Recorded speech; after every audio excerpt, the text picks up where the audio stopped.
오늘 제가 말씀드리는 내용은 이제 목 디스크와 어깨 통증, 그다음에 신경이 눌리면서 생기는 팔 저림에 대해서 강의를 드리도록 하겠습니다. 자, 왼쪽 그림은 이제 목 디스크를 보고 있는 그림인데요. 뭐 허리 디스크든 목 디스크든 디스크 바로 뒤쪽에 신경이 있습니다. 그러면은 디스크가 조금 밀리거나 디스크가 좀 밀리면서 신경을 직접 누르는 경우도 있고, 아니면은 어떤 디스크에 문제 생기면서 그 염증이 신경으로 퍼지면서 통증이 생기는 경우가 있습니다. 그래서 오른쪽 그림처럼 이렇게 날개뼈를 따라서 아니면 어깨를 따라서 팔까지 이렇게 통증이 생기는데요. 전문 용어로는 이제 방사통이라고 합니다. 그래서 눌리는 신경에 따라서 5번 신경이냐 아니면 6번 신경이냐 7번 신경이냐 8번 신경에 따라서 이 손끝까지 내려온 경우도 있고 아니면 어깨까지만 있는 경우도 있습니다. 5번 신경 같은 경우는 날개뼈와 어깨 위쪽까지 내려오게 되고요. 6번 신경 같은 경우는 이제 엄지손가락까지, 그다음에 7번 신경 같은 경우는 중지 쪽으로, 그다음에 8번 신경 같은 경우는 4번, 5번 손가락 따라서 좀 저린 감이 생길 수 있는데, 자, 오른쪽 그림 같이 요 그림은 사실은 전형적인 방사통입니다. 하지만 실제로 외래에서 보면 이렇게 전형적인 방사통을 보는 경우는 사실 많지 않습니다. 그래서 거의 대부분 경우는 환자분이 날개 쭉지가 아파요. 날개 쭉지가 아픈 경우도 있고, 아니면 어깨가 좀 아픈 것 같아요. 말씀하신 경우도 있고, 아니면은 요 팔꿈치 뒤쪽이 좀 아픈 것 같아요. 아니면은 손목이 좀 아픈 것 같아요. 아니면 손등이 조금 저려요. 이렇게 말씀하시는 경우가 대부분입니다. 그래서 오른쪽 그림처럼 이렇게 전형적으로 나타난 경우는 드물다. 그래서 실제로 외래 보면 이렇게 전혀 나타나는 경우도 있긴 하지만은 좀 드뭅니다. 자, 근데 문제가 목 디스크가 없어도 이렇게 방사통이 생길 수가 있습니다. 그래서 실제로 MRI 찍어 보면은 디스크가 별로 없으신데 환자분은 계속 저리다고 하는 경우가 있습니다. 그래서 그게 왜 그러냐면은 우리 목에 뭐 일자목이라든지 거북목 같이 목의 정상적인 커브가 무너진 경우에도 신경이 자극이 받아서 아니면은 신경이 근육 사이에 끼면서 목 디스크에 생기는 그런 전형적인 방사통이 생길 수 있습니다. 그래서 우리 목에 거북목이라든지 일자목이 있게 되면은 이 목 주변에 근육들이 과도하게 뭉치게 됩니다. 그러면은 원래 근육 사이로 신경이 자유롭게 좀 지나가야 되는데 일자목이라든지 거북목이 있으면은 목 주변의 근육들이 뭉치면서 그 사이 신경을 누르게 됩니다. 압박하게 됩니다. 그러면은 신경을 따라서 방사통이 생길 수 있습니다. 그리고 일자목이나 거북목이 있으면은 이 목 쪽에 원래 추간공이라 해서 신경이 이렇게 빠져나오는 구멍이 있는데요. 그 구멍이 좁아지게 됩니다. 그래서 일자목이나 거북목의 변형 때문에 실제로 디스크는 튀어나오지 않지만은 신경이 눌릴 수도 있고, 그다음에 중추가 좀 민감해지면서 가벼운 자극에도 통증이 생길 수 있습니다. 그래서 거북목, 일자목이라는 것은 아마 많은 분들께서 들어보셨을 거고, 실제로 외래에서 환자분들 보면은 요즘 거북목, 일자목 굉장히 많습니다. 근데 이제 거북목, 일자목은 정확하게 의학 용어는 아니고요. 정확한 용어는 이제 forward head posture라고 합니다. 그래서 머리가 앞으로 나갔다. 그래서 정상적으로 요 그림을 보시면은 정상적인 C자 커브가 있을 때 머리의 중심이 몸의 중심에 떨어집니다. 그런데 점점 오른쪽 그림처럼 목의 커브가 정상적인 C자 커브가 무너지게 되면은 머리가 앞으로 나갑니다. 그래서 머리가 앞으로 나간 모양이라고 해서 forward head posture로 하는데, 저희는 보통 이제 간단하게 이제 거북목, 일자목 이렇게 말씀을 드리고 있습니다. 근데 엑스레이 찍어 보면은 목에서 옆에 C자 모양이 있어야 됩니다. 그런데 이 C자 커브가 목에서 왜 중요하냐? 사실은 굉장히 중요하고, 저희가 목 치료할 때 사실은 이게 굉장히 중요한 개념입니다.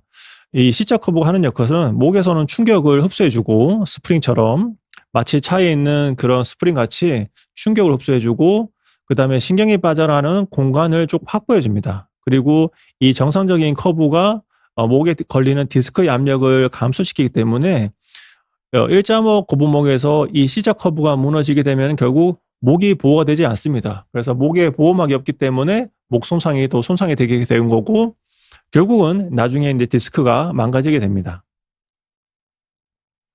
그래서 제가 옛날에 강의한 내용인데요. 자, 일자목, 거북목 방치하면 왜 위험할까?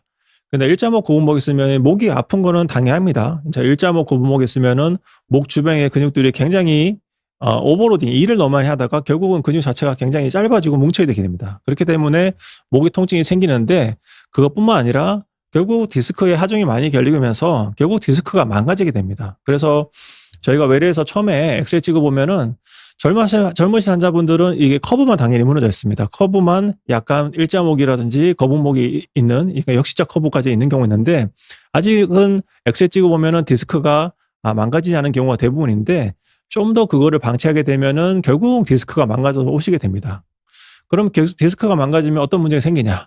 그럼 나중에 디스크가 망가지게 되면은 나중에 이 방사통이 굉장히 심해지게 됩니다. 처음에는 이 목의 주사 치료, 제가 이따 말씀드린 뭐 신경 차단술이라든지 뭐 근막 이완 주사, 이런 주사가 굉장히 처음에는 효과가 있습니다. 그런데 점점 경과가 진행함으로써 진행하다가 이 주사가 별로 효과가 점점 없어지게 됩니다. 그럼 나중에 주사 치료해도 환자분 증상이 좋아지지 않으면 결국은 나중에 수술하게 됩니다. 그렇기 때문에 결국은 방치하게 되면은 결국 마지막에 종착역은 목 수술이다. 그렇기 때문에 평소에 관리하는 게 굉장히 중요합니다. 그래서 이런 방사통이 아까 신경이 목 디스크 때문에 신경이 눌리거나 아니면은 신경 주변에 염증이 생겨서 생길 수도 있지만은 목 주변에 일자목이라든지 거북목 때문에 근육이라든지 근막 사이에 신경이 눌리면서 이런 통증이 생길 수 있습니다. 그래서 외래 진료를 보시면은 이렇게 날개뼈 아프다는 경우가 굉장히 많습니다. 그래서 이 양쪽의 승모근도 아프고 그다음에 그 날개뼈 견갑골 안쪽이 아픈 경우가 굉장히 많고요. 그다음에 이 팔 뒤쪽으로, 오른쪽 그림처럼 팔 뒤쪽으로 통증이 있는 경우도 있고 팔꿈치 뒤쪽이 아프다고 하시는 경우도 있고 아니면 여기 앞쪽에 이렇게 쇄골이나 쇄골 아래쪽에 통증을 내려온 경우도 굉장히 많습니다. 이 모든 게 목에 커브가 무너져서 목 주변에 일자목이라든지 거북목 때문에 목 주변에 근육이 뭉침으로써 생기는 그런 방사통이라고 생각하시면 될 것 같습니다. 그래서 이제 목이 요즘 이제 안 좋은 분들이 굉장히 많으실 거고요. 아마 뭐 목이 너무 안 좋으시다 보니까 인터넷도 많이 검색하시고 그다음에 뭐 베개라든지 그다음에 뭐 보호대 이런 것도 많이 하고 계실 겁니다. 그래서 제가 외래를 봐도 실제로 환자분들이 굉장히 많습니다. 그런데 이제 목이 문제 생기면은 어깨가 아픈 경우가 굉장히 많습니다. 제가 뒤에서 말씀드리겠지만은 목이랑 어깨는 근육으로 연결되어 있고 목에서 나온 근육이 어깨 쪽으로 전달되기 때문에 목과 어깨는 서로 영향을 굉장히 주고받습니다. 그래서 목 때문에 생기는 어깨 통증을 보시면은 실제로 외래에서 진료 보면은 어깨 아프다고 오시는데 진찰을 하거나 만져보면은 대부분 목의 문제인 경우가 굉장히 많습니다. 그 이유는 말씀드렸듯이 목에서 오는 신경이 어깨를 따라서 진행하기 때문에 목에서 나오는 4번 신경, 5번 신경, 6번 신경, 7번 신경이 모두 어깨와 날개뼈, 그 다음에 상완을 따라서 진행합니다. 그렇기 때문에 목에 문제 있으면 통증이 당연히 어깨로 내려오게 됩니다. 그 다음에 목에서 나오는 근육들이 대부분 어깨 쪽에 달라붙습니다. 그렇기 때문에 날개뼈라든지 어깨 쪽에 통증으로 이어진 경우가 굉장히 많고요. 목의 문제 때문에 목 주변에 근육이 뭉치면은 당연히 그 통증이 어깨 통증으로 이식되는 경우가 많습니다. 그래서 정형외과 의사들이 굉장히 중요하게 보는 건데 환자분께서 어깨가 아프다고 오셨을 때 제일 중요한 게 이게 목의 문제 때문에 생기는 어깨 통증인지 아니면 어깨 자체의 문제, 뭐 예를 들면은 뭐 회전근개 파열이라든지 그다음에 충돌 증후군 아니면 오십견, 그다음에 석회성 건염 이런 문제 때문에 생기는 통증인지 그 두 개를 정확히 진단하는 게 사실은 굉장히 중요한 거고요. 그런 정확하게 진단하기 위해서는 뭐 저처럼 목이라든지 어깨 수술을 많이 한 그런 정형외과 의사를 만나보는 게 굉장히 중요합니다. 그래서 이런 정형외과 의사들이 목이라든지 어깨 통증을 정확하게 감별할 수 있고요. 어쨌든 정확하게 치료하기 위해서는 정확한 진단이 제일 중요합니다. 그래서 그런 거 좀 경험 있는 의사가 치료를 잘 할 것 같고요. 근데 이제 뭐 목의 문제인지 어깨 문제인지 제대로 구분하는 것도 중요한데 실제로 외래 보면은 목과 어깨가 동시에 아픈 경우가 굉장히 많습니다. 그래서 엑스레이 찍어보면은 환자분이 뭐 일자목이라든지 거북목이 있고 그다음에 엑스레이 상에서 이미 디스크가 좀 망가진 경우도 많이 봅니다. 그다음에 어깨 같은 경우는 엑스레이 찍어보면은 석회가 있는 경우도 있고 없는 경우도 있는데요. 그래서 정확하게 진단하기 위해서는 어깨 같은 경우는 보통 초음파를 많이 봅니다. 그래서 어깨 초음파를 봐서 회전근개에 문제가 있는지, 아니면은 뭐 작은 석회 같은 건 없는지, 아니면 힘줄 주변에 염증이나 이런 거는 없는지를 확인하고 거기에 맞게 치료를 하게 되고요. 결국은 목과 어깨 치료가 같이 되는 경우가 거의 대부분입니다. 실제로 제가 외래에서 진료봐도 목에 문제만 있고 어깨 문제만 있고 이런 경우는 없습니다. 거의 대부분 경우는 목에 문제를 같이 있는 경우가 많기 때문에 목과 어깨를 같이 치료하게 됩니다. 그래서 뭐 일자목 같은 거, 뭐 라운드 숄더 많이 들어보셨을 텐데요. 이 목에서 일자목이 있으면은 항상 라운드 숄더가 같이 있습니다. 그래서 목의 정렬이 무너지면은 목의 정렬과 어깨 정렬이 같이 무너지기 때문에 뭐 바늘과 실, 뭐 이렇게 말씀드렸는데 항상 그 같은 문제가 있기 때문에 하나만 치료해서는 안 되고 항상 목과 어깨는 같이 치료해야 된다. 그래야지 환자분의 결과가 좋아지고 증상도 좋아지게 됩니다. 그다음에 목에 문제가 있으면은 가장 흔한 게 어깨 쪽의 문제고요. 드물게 팔꿈치가 아프다는 분도 많이 있습니다. 그런데 보통 이제 팔꿈치 뒤쪽이 아픈 경우가 많은데 이런 경우도 팔꿈치가 아플 때도 이게 증상이 목에서 생긴 문제인지 아니면 팔꿈치 자체의 문제, 뭐 흔히 알고 있는 뭐 테니스 엘보라든지 보통 바깥쪽이 아프면 테니스 엘보라고 하고요. 안쪽이 아프면은 뭐 골프 엘보라고 하는데 뭐 정확한 명칭은 외측 상과염 아니면 내측 상과염이라고 하는데 이런 문제를 정확하게 감별을 해야 됩니다. 그래야지 정확하게 감별을 해야지 증상이 좋아지고 실제 환자분은 팔꿈치가 아프다고 저한테 오셨는데 환자분의 엑스레이라든지 진찰을 해보면 실제로 목에 문제가 있어서 팔꿈치가 아픈 경우가 실제로 꽤 많습니다. 그래서 이런 경우에는 팔꿈치만 치료해도 환자분 증상이 별 차도가 없습니다. 그런데 목을 치료하면은 증상이 좋아진 경우가 굉장히 많습니다. 그래서 이런 것도 팔꿈치가 아플 때도 거의 대부분 경우는 팔꿈치 자체의 문제인 경우가 많지만은 목에 문제가 없는지를 잘 살펴봐야 되고 또 치료가 잘 안 되는 경우는 목을 치료하면은 좋아진 경우가 많이 있습니다.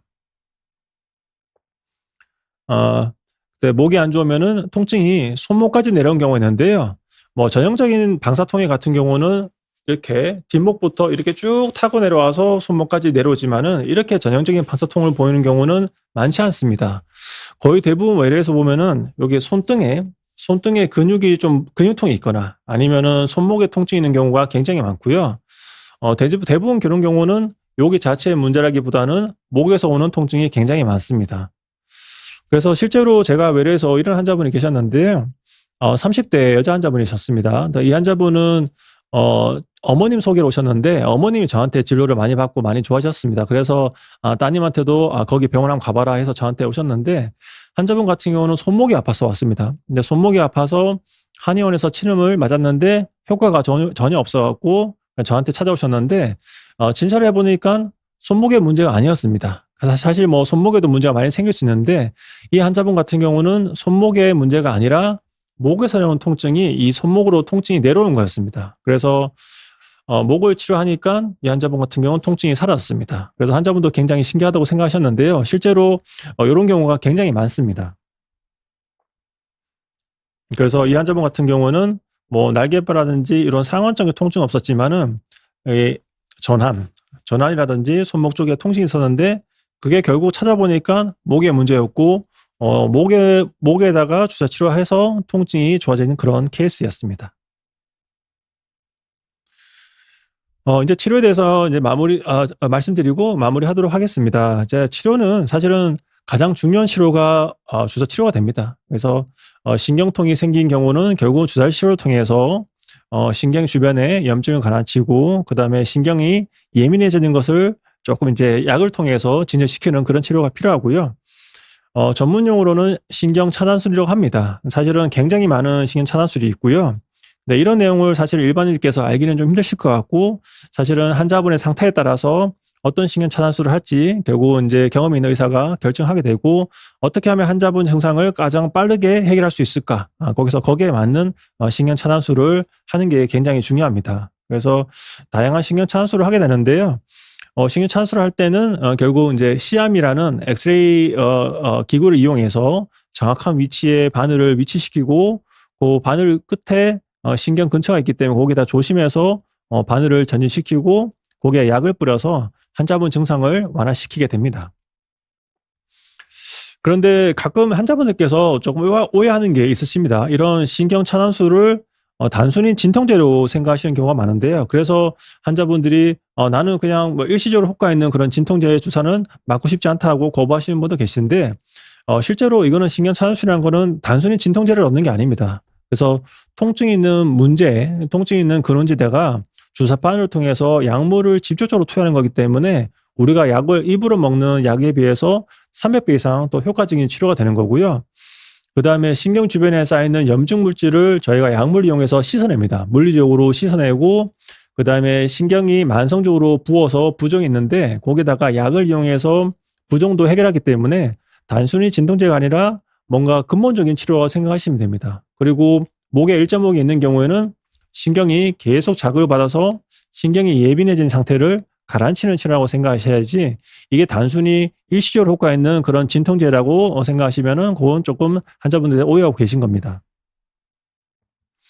그래서 이런 신경 차단술만 하는 게 아니고 이게 대부분 경우는 목에 일자목이라든지 거무목 그런 정상적인 커브가 무너졌기 때문에 대부분 목 주변에 근육이라든지 근막이 뭉쳐 있는 경우가 굉장히 많습니다. 그래서 이 근육이나 근막 사이에 신경이 원활하게 지나가야 되는데 이 목 주변의 근육이랑 근막이 뭉치면서 그게 결국 신경을 눌러서 신경통이 이렇게 밑으로 내려오는 경우가 굉장히 많기 때문에 신경 차단술뿐만 아니라 보통 저희는 이제 근막 이완 주사를 같이 놓고 있습니다. 그래서 이 주사를 통해서 뭉쳐 있는 근육을 풀어주고 그래서 바늘을 찔러서 뭉쳐 있는 근육을 좀 풀어주고 그러면 긴장이 완화되면서 통증이 완화됩니다. 그리고 바늘을 통해서 근육이 풀리면서 당연히 혈액순환이 더 좋아지기 때문에 국소 효율이라든지 그다음에 거기에 쌓여있던 통증 유발 물질이 이제 자연스럽게 씻겨 내려가게 되고 산소가 공급되기 때문에 재생되는 그런 치료 효과도 있습니다.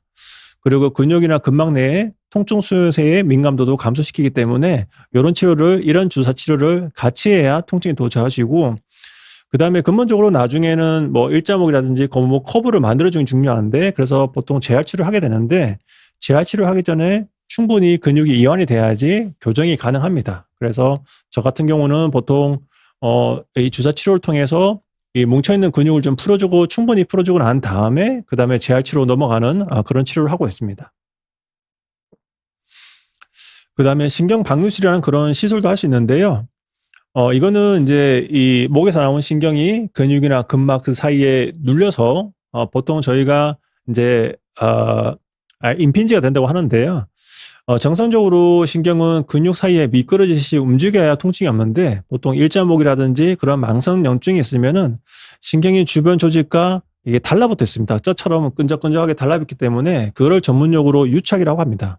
그런 유착이 있는 경우는 신경이 더 잡아당겨지기 때문에 저림이라든지 통증이 유발하게 되는데 저희가 주사를 이용해서 주사 속에 있는 물의 압력을 이용해서 그 신경 주변의 유착을 부드럽게 떼내는 그런 시술을 할 수 있는데 그런 시술이 신경 방류치료라고 합니다. 그래서 그림을 보시면은 왼쪽 그림에서 이 신경의 주변에 근육이라든지 이 근막이 타이트해지면서 이게 신경이 그 사이에 끼어 있습니다. 그래서 뭐 영어로는 저희가 이제 엔트래먼트라고 하는데요. 이렇게 끼어 있는 경우를 끼어 있는 경우에 통증이 유발되기 때문에 오른쪽 그림처럼 주사기를 이용해서 그 신경 주변에 수압, 이제 물을 충분히 넣어서 이제 주변 조직과 떼어내면서 통증을 완화시키는 그런 신경 방류치료라는 그런 시술도 할 수 있습니다. 그래서 저 같은 경우에는 이제 신경 차단술뿐만 아니라 신경 차단술과 그다음에 근막 이완술, 그다음에 신경 방류술을 다 같이 하면서 환자분의 증상을 더 빨리 좋아질 수 있게 해 드리고 이렇게 같이 하면은 신경 차단술만 하는 것보다는 신경을 압박하고 있는 딱딱한 근막과 그다음 엉켜붙어 있는 근막을 함께 해결할 수 있기 때문에 환자분의 만족도도 훨씬 더 높고 그다음에 치료하고 났을 때 좋아지는 그 기간도 더 길어지게 됩니다. 그래서 저 같은 경우는 이렇게 같이 하고 있고요. 그래서 왼쪽 그림처럼 이렇게 근막이나 근육이 타이트하게 뭉쳐 있는 거를 주사를 이용해서 좀 풀어주는 치료를 하고 있다. 요렇게 이해하시면 될 것 같습니다. 그래서 제가 여기 예전에 비욘드의 영상 찾아보시면은 일자목 거부봉 운동 매일 5분만 따라 하세요 내용으로 사실 강의한 게 있습니다. 그래서 요 내용을 보시면은 이 강의 내용에다가 목 운동에 대해서 그다음에 스트레칭에 대해서 강의한 내용이 있으니까 그래서 이 영상을 꼭 찾아보시면 도움이 많이 될 것 같고요.